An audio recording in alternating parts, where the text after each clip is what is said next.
Hello everybody, welcome back to Screen Stars and welcome to my next Star Trek review. And today's review is for the 2002 Star Trek film Star Trek Nemesis, a film that is directed by Stuart Baird, and it stars the familiar Next Generation crew, as well as Tom Hardy as Shinzon and Ron Perlman as Viceroy. Now, this Star Trek film focuses on the Enterprise crew as they are sent to Romulus to start peace negotiations, as there is a new ruler of Romulus called Shinzon.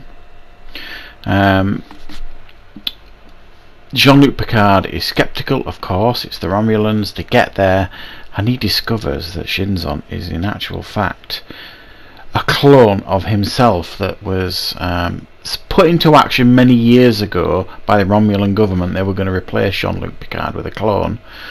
However, they decided against it. Then they sent this clone to some mines. He grew up and was looked after by this race, and he decides to take back control of the Romulan government. However, he has a more sinister plan in hand to take out Earth and the Federation. So, right, what are my thoughts on Star Trek Nemesis? Well, this is a much maligned Star Trek film, I think, in many people's eyes, and I can definitely understand why there are some who are not keen on this Star Trek film, and I can really get that. I think there are problems with this film. I think there are many problems with this film. The first problem is the director, Stuart Baird. They brought on a director who knew nothing about Star Trek. He admitted that himself. And he didn't like the fact they had to follow certain rules in the Star Trek universe to make his film, etc. And that really shows, I think, in his film, that his lack of knowledge of Star Trek. There are sequences in this film and ideas in this film that it didn't need and just don't work. And I'm talking about the moon buggy scene, you know, where they're driving across that planet looking for parts of B4, which is another storyline that doesn't work. So this moon buggy thing, complete and utter trash.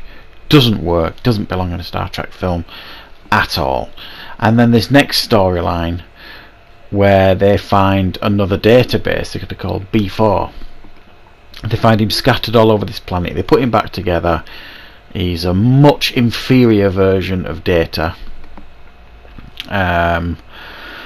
And essentially he's only there for one plot device in the film, and that's it really. After that it's just really a distraction. It didn't work and the film didn't need it. I think it tries to do too much, this film. There are aspects of this film that I think are okay, do work. The wedding between Riker and Troy was a nice touch.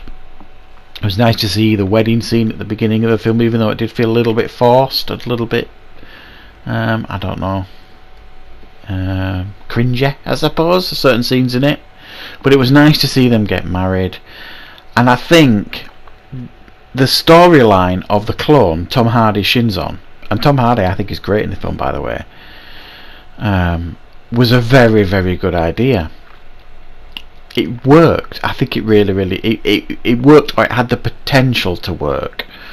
I think that side of it was a good idea, and I thought the performance of Tom Hardy was excellent, even though the failure of this film crushed him, because he apparently was a fan of Star Trek, but also it was his big break in Hollywood, this film, Tom Hardy, and because of its failure I think he took it pretty hard. That's the reports anyway.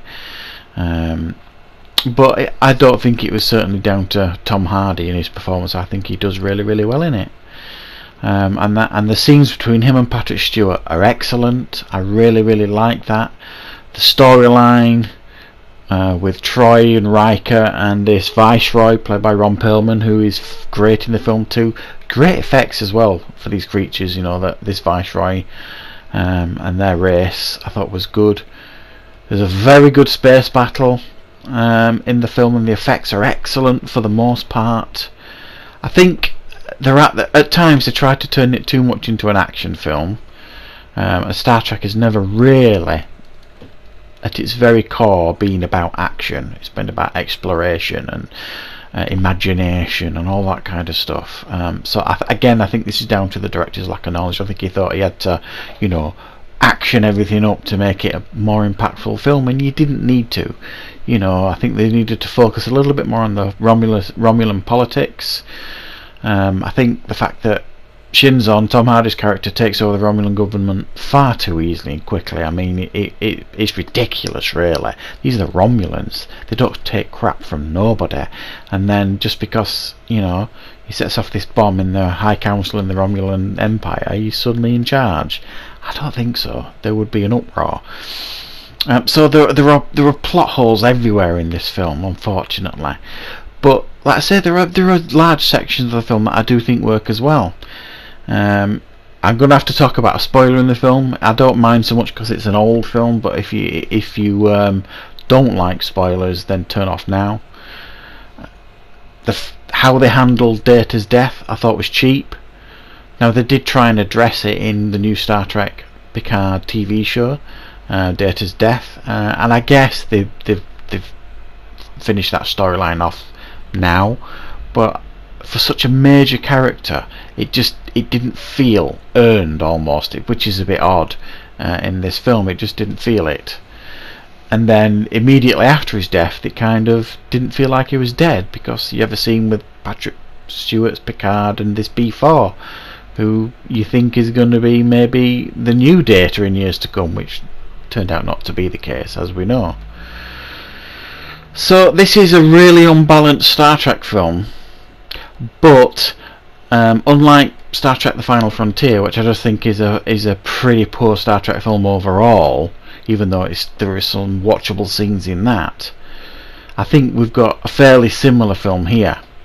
But the effects are great. I think the storyline between the clones is a good idea, and there's some good space battles going on. So I think it's not as bad as people made out, even though I think it's a Star Trek film that has made the least amount of money at the box office, and it killed off obviously the Next Generation cruise continuation. Apparently, I think they were thinking of doing another one after this with like Deep Space Nine and Voyager all combining with Next Generation, but that never happened, probably because of the failure of this film. So I'm going to give it a 7 out of 10. It's a decent attempt, but ultimately I think for many Star Trek fans it was a bit of a letdown, myself included for the most part, but there are aspects that I still enjoyed.